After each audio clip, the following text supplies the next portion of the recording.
سی بابوں کے مخالف ہیں، میں بابا نہیں، وہ سارے ہیں تو پہلے بابیاں دا مخالف شیطان ہویا سی، او شیطان دے آپ بچیا تو بھی بابے دا ہی مخالف ہے، اور پھر نکے نکے ٹوٹے چلا کے آپ دیکھو مجھے کیا کہتے ہیں، میں نے کہا ابتدا عشق ہے روتا ہے کیا، آگے آگے دیکھ تیرے ساتھ ہوتا ہے کیا، میں کہا جڑا بڑے بابے دا منکر جدو وہ شیطان جڑے آج کل کے ساڑھے بابیاں دا منکر ہے وہ کون ہے؟ اس واسطے یہ جو چورن بیچ رہے ہیں اس کا نہیں بکے گا۔ وہ جی مجھے دین سمجھ آیا ہے، میں کہا بیٹھا برف والے کارخانے کے بہت باہر نکل ہے، نبی پاک نے تار چ پتھر کھاتے ماما تم باہر گیا ہمارے بولتے نہیں نکلتا، تیرے پیو نے پتھر کھانے میں اور تیرے کو چنگا تے بابا کھاتے مریض بھی سینا۔ کمال والی بات ہے جناب، ایسے ہی بک بکانا شروع کیا باہر نکل بہت کمال ہے، تو اسلام کا کام نہیں کرنا، صحیح دین بھلا پھر چند لوگ آوارہ ذہن کے ان کی تسکین کا سبب ہو، اور تیرے تو پہلوں بھی ایک ذکر نہ لائق آیا سی جسائیاں انہوں مکا چھڑیا ترہنا تو بھی نہیں، کمال والی گالے تو کریں گا کی اوہ ابا لبیا کرو جیڑے دن تے لب جانا دن مسئلہ حل ہو جانا دن وہ ابا ہی نہیں لب بنڈے یا۔ کتابوں کا خدا اور ہے، بابوں کا خدا اور، اس میں بابوں سے کیا مراد ہے بتا دیا میرے بھائی کئی بار، اس میں ہر وہ بابا شامل ہے جس نے قرآن و سنت کے خلاف اپنی تعلیمات پھیلائی ہیں۔ اگر پھر بھی نہ سمجھ آئے تو بڑا آسان طریقہ ہے کہ اگر یہ سوال کسی بریلوی نے لکھا ہے نا تو میں اسے کہوں گا یہاں بابے سے مراد اشرف علی تھانوی صاحب ہیں، کہ ہاں بالکل بہت گمراہی پھیلائی ہے انہیں، دیکھو بڑے نا دا کلمہ پڑھایا ہے، اشرف علی رسول اللہ دے کلمے نو انہیں انڈورس کیتا ہے۔ اور اگر یہ سوال لکھنے والا دیوبندی ہے تو میرا دماغ خراب ہے، میں اسے کہوں گا اس بابے سے مراد اشرف علی تھانوی ہے، میں کہوں گا اس سے مراد احمد صاحب بریلوی صاحب ہے۔ ہاں جی بالکل، وہ بابا دیکھو نا سارے بزرگوں کو کافر کہہ کے گیا، کفر دے فتوی لی مشین سی جی وہ بندہ تھے، ہوں سمجھ لگ گئی کیڑے بابے نے۔ بابے سارے ہی پیارے لگتے ہیں لیکن اپنے بڑے پیارے لگتے ہیں، دوسروں کے بابے اچھے نہیں لگتے۔ اور دیکھیں کتنے لوگ جاہل ہیں یا جان بوجھ کے مکاری کر رہے ہیں۔ جب میں یہ نعرہ لگاتا ہوں کہ مرنے سے پہلے اے مسلمان کر لے اس پہ غور، کتابوں کا خدا اور ہے، بابوں کا خدا اور، یہ جب میں نے پہلی دفعہ نعرہ لگایا تھا نا تو میں نے پوری ویڈیو اس کے اوپر ریکارڈ کرائی تھی، اور میں نے اس وقت کلیئر کیا تھا کہ خدا نہ خواستہ کوئی یہ نہ سمجھے کہ میں یہ کہہ رہا ہوں کہ بریلوی دیوبندی اہل حدیث یا شیعہ کے جو بابے ہیں وہ کافر تھے یا وہ ہمارے خدا کو نہیں مانتے تھے۔ میں نے تو اس میں یہاں تک جملہ بولا ہے، مجلس 100 موجود ہے، پہلی دفعہ جب یہ نعرہ بلند کیا 8 سے 4 سال پہلے، وہ مجلس 100 دیکھیں، اس کے سٹارٹ میں بلکہ ایک میرا کلپ بھی الگ سے کتابوں کا خدا ورسز بابوں کا خدا کلپ بھی اپلوڈ کیا تھا، اس میں نے واضح بتایا تھا کہ اس جملے سے مراد یہ ہے کہ ان کی تعلیمات اور ہیں، یہ مراد نہیں ہے کہ وہ کسی اور خدا کو مانتے ہیں۔ میں نے کہا تھا کہ ایون آپ تو کہہ رہے ہیں مسلمانوں کے فرقے، میں تو کہتا ہوں جیوز، کرسچنز، پارسی، سکھ بھی اسی خدا کو مانتے ہیں جس کو مسلمانوں کا خدا کہا جاتا ہے، لیکن کیا دوسرے مذاہب کے لوگ ان کوالٹیز کے ساتھ مان رہے ہیں کہ جو اس شخص پہ نازل ہوئی ہیں جس کی قبر مدینے میں صلی اللہ علیہ وسلم؟ تو پھر ہم انہیں یہی کہیں گے کہ یار آپ پھر اس خدا کو نہیں مان رہے جس کا تعارف اللہ کے نبی علیہ السلام نے کروایا۔ تو یہ محاورتاً بات ہوتی ہے، وہ کہتے ہیں نہیں آپ نے کہا دیا کتابوں کا خدا، یعنی آپ ہمارے بابوں کا خدا اور مان رہے ہیں۔ دیکھو یار کتنا بڑا دھوکہ دے رہے ہو یار، میرا دماغ خراب ہے۔ نہیں آپ نے جملے تو ایسے استعمال کیے، تو پھر میں نے ان کو پھکی دی تھی کہ تمہارے اعلیٰ حضرت تو یہ سیم جملے استعمال کر کے آئے ہیں، وہابیوں کا خدا۔ جی اعلیٰ حضرت نے فتاوی رضویہ میں لکھا، اور ان کی ایک کتاب ہے سبحان سبوح جو انہوں نے وہابیوں کے خلاف لکھی، اللہ تعالیٰ کی کوالٹیز کے اعتبار سے۔ وہ رشید احمد گنگوئی نے کہا تھا نا کہ اللہ تعالیٰ جھوٹ بولے گا تو نہیں لیکن جھوٹ بولنے پر قادر ہے، نعوذ باللہ، یعنی اس کی قدرت میں داخل ہے۔ تو اس کے رد میں اعلیٰ حضرت نے یہ لکھا تھا کہ کوئی بھی نٹوریس کوالٹی اللہ تعالیٰ کی قدرت میں آپ داخل نہ کریں، یہ آپ غلط کر رہے ہیں۔ اور اس میں انہوں نے اللہ تعالیٰ کی جو صفات ہیں ان کا دفاع کیا تھا۔ فتاوی رضویہ، سبحان سبوح کتاب کا نام، اور اس میں انہوں نے بڑے سخت الفاظ استعمال کیے، اور پھر انہوں نے کہا کہ وہابی تم تو اس خدا کو مانتے ہو، یعنی مراد یہ کہ تمہارے بزرگوں نے جو خدا کی کوالٹیز لکھی ہیں لیکن یہ انہوں نے کہا سیدھا کہا کہ وہابیوں کا خدا جو ہے وہ اپنے پیغمبر سے کشتی لڑتا ہے، وہابیوں کا خدا جو ہے بدکاری کرتا ہے، وہابیوں کا خدا جو ہے وہ پہلوان ہے، اور بڑے بڑے گندے جملے انہوں نے خدا کے بارے میں لکھے. بریلویوں سے جا کے پوچھیں گے تمہارا ابا کیا لکھ کے گیا ہے، وہ کہتے ہیں نہیں وہ اس سے مراد اللہ کو نہیں لے رہے تھے، تو پھر کیا اہل حدیثوں کا خدا، دیوبندیوں کا خدا کوئی اور ہے؟ کہتے ہیں نہیں وہ ہے، لیکن یہاں کہنے سے مراد یہ ہے کہ تم جن کوالٹیز کے ساتھ اس خدا کو مانے ہوئے ہو وہ تو یہ ہیں. آئے نا داڑ تھلے ہوں. میں نے تو گندا جملہ بھی نہیں بولا تھا، میں نے تو صرف کہا تھا کہ بابوں کا خدا اور ہے، کتابوں کا خدا اور اعلیٰ حضرت نے کیا کہا کہ وہابیوں کا خدا جو ہے وہ بدکاری کرتا ہے، وہابیوں کا خدا اپنے پیغمبر سے کشتی لڑتا ہے، وہابیوں کا خدا یہ کرتا ہے. اتنے گندے جملے وہ بولنے والے بھی نہیں ہیں. تو اس وقت نہیں اعلیٰ حضرت کو خیال آیا کہ وہابیوں کا خدا اور بریلویوں کا خدا ایک ہے.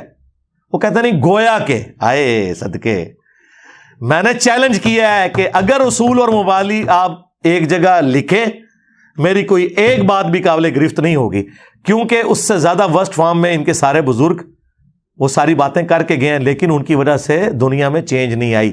میری وجہ سے دنیا میں چینج آئی ہے، اس لیے آپ دیکھیں ان کو کتنے پسو پڑے ہوئے ہیں. وہ تو بیچارے شروع سے ہی بابوں کے مخالف ہیں. میں بابا نہیں بہت سارے ہیں، تو پہلے بابیاں دا مخالف شیطان ہویا سی، او شیطان دے آپ بچیا تو بھی بابے دا ہی مخالف ہے. اور پھر نکے نکے ٹوٹے چلا کے آپ دیکھو مجھے کیا کہتے ہیں. میں نے کہا ابتدا عشق ہے روتا ہے کیا، آگے آگے دیکھ تیرے ساتھ ہوتا ہے کیا. میں کہا جڑا بڑے بابے دا منکر جے او شیطان جڑے اج کل تے ساڈے بابیاں دا منکر ہے او کون ہے؟ اس واسطے یہ جو چورن بیچ رہے ہیں اس کا نہیں بکے گا. وہ جی مجھے دین سمجھ آیا ہے. میں کہا بیٹھا برف والے کارخانے کے بوت باہر نکل ہے. نبی پاک نے تے ترچ پتھر کھاتے ماما تو باہر گیا والے بولتے نہیں نکلتا، تیرے پیو نے پتھر کھانے میں اور تیرے کو چنگا تے بابا کھاتے مریض بھی سی نا. کمال والی بات ہے جناب. ایسے ہی بک بکانا شروع کیا باہر نکل بوت. کمال ہے گا تو اسلام کا کام نہیں کرنا، صحیح دین بھلا پھر چند لوگ آوارہ ذہن کے ان کی تسکین کا سبب ہو. اور تیرے تو پہلوں بھی ایک ذکر نہ لائق آیا سی جسائیاں انہوں مکا چھڑیا ترہنا تو بھی نہیں. کمال والی گا تو بابا تو کریں گا کی اوہ ابا لبیا کرو جیڑے دن تے لب جانا تینوں مسئلہ حل ہو جانا، تینوں ابا ہی نہیں لبن دے. اور پھر مجھے پوچھ رہے ہیں کہ جی وہ آپ ایک اور مولوی کی ویڈیو آئی، اس نے کہا کہ جی یہ دیکھیں جی امام بخاری امام مسلم بھی تو بابے تھے. مجھے بتائیں کیا میں امام بخاری امام مسلم کو بابا کہہ رہا ہوتا ہوں؟ جب میں چشتی رسول اللہ کہہ رہا ہوتا ہوں تو اس سے مراد میں یہ کہہ رہا ہوتا ہوں کہ امام بخاری نے چشتی رسول اللہ پڑھایا. کہاں کی بات کو آپ کہاں جوڑ رہے ہیں؟ یا اشری تھانوی رسول اللہ کی بات آتی ہے تو میں یہ کہتا ہوں کہ امام مسلم نے یہ کلمہ پڑھوایا یا انڈورس کیا؟ نہیں، امام بخاری امام مسلم تو ہمارے وہ امام ہیں جن کی کتابیں ہم نے عزت سے اپنے ٹیبل پہ رکھی ہیں. وہ خود دنیا میں ہمارے سامنے ہوتے تو ہم ان کی کتنی عزت کرتے ہیں. ان بابوں کے پیچھے تو اپنے بابوں کو نہ چھپائیں. جس طرح ناسبی جو ہے وہ حضرت عثمان اور عمر بن عبدالعزیز کے پیچھے بنو امیہ کو چھپا لیتے ہیں. بھائی حضرت عثمان اور عمر بن عبدالعزیز رضی اللہ تعالی عنہما وعلیہم السلام ان کی تو کیا شان ہے. اسی طریقے سے امام بخاری امام مسلم ان کی تو کیا شان ہے. اور مجھے تو زیادہ افسوس ہوا غامدی صاحب کے بارے میں. یار ایک پڑھا لکھا بندہ، وہ مجھے جانتے بھی ہیں، ویڈیوز بھی دیکھی ہیں.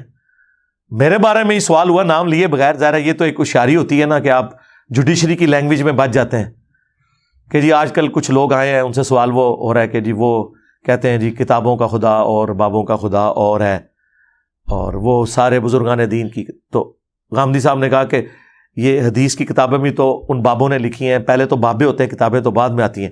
سرکار میں نے کب ان بابوں کا ذکر کیا ہے؟ یہ تو امام ہے. یعنی آپ ان کو ان کے ساتھ کیوں جوڑ رہے ہیں؟ ہم تو ان بابوں کی بات کرتے ہیں جن کے ایمان کے بارے میں بھی خود غامدی صاحب کہتے ہیں، اپنی باتوں سے ان کی جھلکتا ہے کہ وہ تو ان کے ایمان کے بارے میں بھی مشکوک ہے، صوفیاء کے بارے میں. تو آپ یہ ہمیں کیوں یہ بات کر رہے ہیں؟ ان کی بات ہی نہیں ہم کر رہے. اور پھر اس طریقے سے لوگ کہتے ہیں جی وہ دیکھیں جی انجینئر صاحب بزرگوں کو نہیں مانتے. سرکار ہم آپ کے بزرگوں کو نہیں مانتے. نہیں وہ تو پرانے، ہم کہتے ہیں وہ پرانے ہے ہی نہیں ہیں، وہ درمیانے ہیں. آپ جتنے بھی بزرگ لائیں گے وہ درمیانے ہیں. اور بعض تو بالکل نئے ہیں. 14ویں صدی کے علماء دیوبند اور بریلوی علماء یہ پرانے کہاں سے ہو گئے؟ یا امام غزالی 800 سال پہلے ہوئے، وہ پرانے کیسے ہو گئے؟ یا شیخ عبد القادر جیلانی 800 سال پہلے، یہ پرانے کیسے ہو گئے؟ یہ درمیانے ہیں. پرانے تو وہ ہوں گے جو صحابہ تابعین ہوں گے، پہلے 300 سال کے، جن کے بارے میں نبی اسلام نے کہا کہ سب سے بہتر زمانہ میرا، پھر میرے صحابہ کا، پھر تابعین، پھر تبع تابعین. اس کے بعد جھوٹے لوگ پیدا ہوں گے، امانت میں خیانت کریں گے اور موٹاپے کو پسند کریں گے. یعنی کہ آپ کے بزرگان دین. ہمارے تو وہ ہیں جن کی تعریف حضور نے کی ہے، اور حدیث کی ساری کتابیں پہلے 300 سال میں لکھی گئی ہیں. صلی اللہ علیہ وآلہ وسلم. صلو علی محمد وآل محمد. اللہم صلی علی محمد وعلی آل محمد واصحاب محمد وازواج محمد اجمعین الی یوم الدین. تو کتنی آپ زیادتی کرتے ہیں جب ہمیں اس طریقے سے آپ کرتے ہیں. ہم کہتے ہیں ہم پرانے بزرگوں کی بات نہیں کر رہے، درمیانوں کی کر رہے ہیں. وہ تو 8 سے 500 سال بعد میں بھی پرانا ہو جاؤں گا آپ کی نظر میں، تو پھر کیا آپ مان لیں گے؟ نہیں. یہ علم کی دنیا ہے میرے بھائی، جذباتی باتیں نہ کریں، علمی بات کریں. ہمارے بابا جان تو وہ ہیں جن کی قبر مدینے میں ہے. النبی اولی بالمؤمنین من انفسہم وازواجہ امہاتہم. اور ان کے ساتھ جتنے مخلص ہیں وہ سارے ہمارے بابے ہیں، سارے ہمارے امام ہیں، سارے ہمارے بزرگ ہیں. اور جو ان کے ساتھ غداری کر کے گئے ہیں ان کو ہم کیسے مان لیں میرے بھائی؟ رسول اللہ کے ساتھ غداری جنہوں نے حضور کے دور میں کی، حضور کی وفات کے بعد کی، انہیں صحابہ نے نہیں چھوڑا تو ہم کیسے چھوڑ دیں؟ منکرین زکوٰۃ رسول اللہ کے غداری ثابت ہوئے نا، ایمان تو لائے تھے نا اللہ کے نبی کے اوپر، لیکن بخاری مسلم میں آتے ہیں حضرت ابوبکر نے قتال کیا ان کے خلاف. کیوں قتال کیا؟ کہ نبی کے غدار ہو گئے. تو آپ کے بزرگ بھی خالی کلمہ گو ہو کے جی بڑی خدمات نے، اور چھڑ دو خدمات. سب زیادہ خدمات ہے پھر گوریاں دی نے جنہوں نے پرنٹنگ پریس دی ہیں کہ آج قرآن بخاری مسلم ہے. ورنہ آج پرنٹنگ پریس نہ ہونا ہر مسلمان قرآن بھی خرید نہیں سکتا تھا اگر کاتب کے لکھنے پہ ہوتا. جتنے مسلمان ہیں ذرا یہ آپ کو 1.5 ارب قرآن لکھنے پڑ جائے نا، ہزاروں سال چاہیے اور لاکھوں کاتبین چاہیے. ذرا کیلکولیشن کریں. تو یہ اجمیر شریف والوں نے بنایا ہے، بغداد شریف والوں نے پرنٹنگ پریس بنایا ہے. بزرگوں کی بڑی خدمات نے، پھر گوریاں دی بھی خدمات نے. نہیں وہ خدمات تو ہیں ان کی، لیکن نہ وہ اللہ تعالیٰ فاسق سے بھی دین کا کام لے لیتا ہے. بخاری مسلم میں آیا. تو بس سرکار تواڈے بزرگوں کے بارے میں ساڈا یہ کیتا ہے جی 90 لاکھ نو کلمہ پڑھایا جی، اللہ تعالیٰ فاسق سے بھی دین کا کام لے لیتا ہے. سیدھی سی بات ہے بھئی. جو فارمولہ آپ اپنے اوپر فٹ کیے ہوئے ہیں وہی دوسرے کے لیے بھی رکھیں نا. ٹھیک ہے. ساڈا کتا کتا تواڈا کتا ٹومی. خدا دا نہ جے بابے نال نہ جوڑ لئیے انہوں. ٹھیک ہے. ہاں یہ کیڑا اصول ہے بھائی اللہ دے بندیو؟ تو جتنا آپ دوسروں کے بزرگوں کا احترام کرتے ہیں نا، اتنا ہی ہم آپ کے بزرگوں کا احترام کرتے ہیں. ہاں بلکہ اس سے زیادہ کرتے ہیں، کیونکہ آپ تو دوسروں کے بزرگوں کو اسلام سے باہر نکالے ہوئے ہیں، اور ہم آپ کے بزرگوں کو بھی اور آپ کے مخالفین کے بزرگوں کو بھی اختلاف کے باوجود چندے انہیں دیتے ہیں، نمازیں ان کے پیچھے پڑھتے ہیں، ان کی تکفیر نہیں کرتے. تو لہٰذا یہ ہمیں جب یہ گالی آپ دیتے ہیں نا کہ یہ بابوں کا خدا اور کتابوں کا خدا یہ کہتا ہے، تو بھائی میں نے ثابت کر دیا کہ یہ سب کچھ آپ لوگ خود کرتے رہے ہیں. ہم تو الحمدللہ اعلیٰ حضرت کے نامکمل مشن کی تکمیل کے لیے نکلے ہیں. ہاں انہوں نے صرف مخالفین کی گستاخانہ عبارتیں نکالی تھی، ہم نے آپ کی بھی نکالی ہیں. تو ہم تو اعلیٰ حضرت کے ٹریک کے اوپر ہیں الحمدللہ. اللہ کا شکر ہے کہ ہم نے بالکل ایک تلوار کے ساتھ یا ایک قلم کے ساتھ یا زبان کی نوک کے ساتھ سب کو ہانکا ہے الحمدللہ. اولیاء اکرام کی زیارات پر فاتحہ کرنا جائز ہے؟ جی جائز ہے. فاتحہ نہ پڑھیں آپ، وہاں جا کے دعا کریں، اے اللہ یہ جو اولیاء اللہ میں سے یہاں پہ جو ولی دفن ہے ان کے اگلے پچھلے گناہ معاف کر دے، جو انہوں نے چھپ کے کیے، جو لوگوں کے سامنے کیے، وہ معاف کر دے. اے اللہ اس ولی اللہ کی قبر میں کیڑے نہ پڑے. جاؤ کرو دعاواں، تھوڑا غیبانہ نماز جنازہ پڑھ دیں گے. اسی قبروں پہ جانے کا حکم ہے، مزاروں پہ نہیں جو رسول اللہ کی نافرمانی پہ بنائے گئے. مزاروں پہ جانا ہے پھر اس طریقے سے جائیں تاکہ لوگوں کا دماغ کھلے. پھر وہاں آپ کہیں کہ اے اللہ جو ان کی قبر پہ یہ مزار بنا ہے اور تیرے نبی نے فرمایا تھا کہ قبروں پہ عمارتیں مت بنانا، اے اللہ اگر یہ بابا خود بنوا کے گیا تو اللہ اس کے اس حرام کام کو معاف کر. اگر اس کے پچھلوں نے بنوا کے اسے مصیبت میں ڈالا تو یا اللہ انہیں بھی ہدایت دے اور یہ مزار توڑیں. بیان کریں, حدیثیں بیان کریں نا, کہانیاں کرانیاں چھڈو.